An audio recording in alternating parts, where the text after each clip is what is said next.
I'm a quick learner. Chair, I'll go very quickly on the issue of the grounds. And by starting by saying that a case was presented before the County Assembly of Kirinyaga and an impeachment was concluded. That motion was then brought to this House with the grounds and the evidence. The responsibility of the motion mover and the county government of Kirinyaga is to prove that motion before the Senate. Now, let me give you the grounds that were alleged and the responses to them. Ground one, violation of the Constitution. There is no constitutional provision for the government to provide at all a state of the county address. There is a provision in the County Government Act. It does not say the presentation is to the County Assembly. That County Assembly provision is in the standing orders of the House. So if there is any violation, it is that the governor violated the standing orders. That is why you're being asked to impeach her. Number two, on Pauline and Wayne, what is there is salacious information. It is interesting, it's exciting. But look at it this way. Pauline Kamau was appointed pursuant to an advert by the County Public Service Board that defined her qualifications. This is an independent body.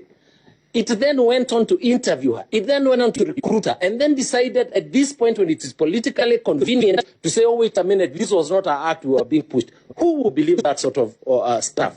Number two, on the evaluation committees. The evaluation committees are ad hoc. Information was given here that actually Pauline and Wayne sat in a minority of evaluation committees. What my colleagues have done is they have picked the contracts in which these two sat and then said, impugn these ones, and then send the story that these are the only contracts that were impugned. But look at the contracts and look at the issues that were raised on those contracts. There is nothing significant in the allegations. The majority of them are about whether or not they complied with AGPO regulations. Now, you are representatives of counties. You know the sort of traders who trade in counties. They are small traders. They are not people with 3 years qualifications, audited accounts of 5 years. Most of them are youth and women companies. So AGPO requirement is the very essence of the success of the business environment in the counties. But what you are saying is making it it's evil to have an AGPO certificate. The truth of the matter is that even for the open contracts, we give preference is given to AGPO companies. For all these companies, the AGPO certificates were presented. For EVA Trading, the one that became interesting about 3 contracts on water, because all of them are provision of water. The AGPO certificate was never an issue in this complaint. Otherwise, it would have presented a certificate. And in fact, the certificate is available and will be presented to the committee and to my colleague, and they can confirm this is a government certificate. We are not the ones who produced it. On the issues of the two Gishira, and they sat in committees of either 3 or 5 people as one vote. So at any point there were minorities. So why is it who are so powerful that all the other committee members, are not able to raise issues, but these people, they never sat together in a committee of 2 where there were majority. So that's why I said these issues are salacious and interesting, but they actually have no foundation. Let me also say that we must keep saying, even though my learned Fred would like to keep saying there's a hand in the cookie jar, honestly, that is unfortunate, because if you're going to make an allegation of the nature of corruption, surely, at the very minimum, show that there is loss, so that there is movement of the money from somebody, so that after that contract was given, money was moved to somebody. You can even then show that that person is associated with the governor. There is even no such allegation. All we are saying is the contract X got a contract for 13 million. So that is corruption, and the governor, and this Senate is supposed to believe that story and impeach the governor and send the governor. It is unfortunate and demeaning of the Senate. Now, the issues on the tenders largely revolve around qualification of tenders. In none of these tenders was an issue raised by the losing bidders. Has this House now been converted to the Procurement Regulatory Authority to investigate tenders? Is this House going to be pushing the agendas of contractors who lost tenders? It is not acceptable unless there is almost criminal activity to be shown in the process of evaluation those tenders. Let me mention one contract that went over and over, Velocity. Again, unfortunate. There is no question that those documents relate to one company. I, for example, prepared the response of the governor. I wrote Velocity in all those documents myself. I actually did notice that there's a difference in the spelling myself. because it's not the sort of word. Generally, unless you really look, you read velocity. That's a normal thing. So these are very typical sort of errors that happen. And you can see that the critical documents in this process, the tender award, the contract, even the payments are to the same company. So this insinuation is just interesting, salacious, rumor-based, but it actually has no foundation in law. Honorable senators, there are several allegations which were thrown on the motion, but were never even, there was no evidence presented. There's an allegation that a company was paid 8 million shillings and it did nothing. Not a single shred of evidence was presented. It was just thrown there. There are allegations that were given on that the governor did not travel for 13 trips. 13 trips were listed that the governor did not travel. We have shown that in 3 of those proposed payments, there was actually nothing like that. The county assembly actually just created. Remember when I asked for the evidence, they said the chief officer would come and present that evidence. Honorable senators, did you hear that evidence of that money? You did not hear it because it does not exist.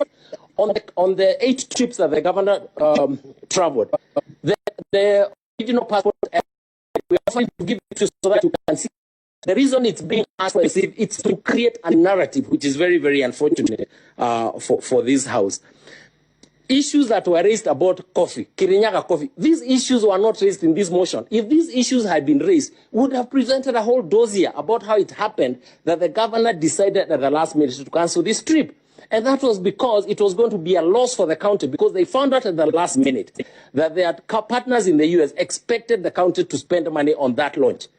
Initially, the assumption had been that they would run the cost. So at the last minute, the governor had to make a decision.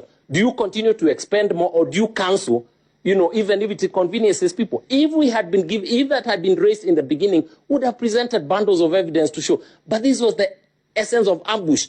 Present evidence at the last minute so that it can be answered, and then you stand and say, oh, we have proved there's been theft. Which theft? Which loss? Which of these contracts has been said not to have been performed, to have been exaggerated, for money to have been paid to a third party? No, you have set on impeachment motions in this Senate.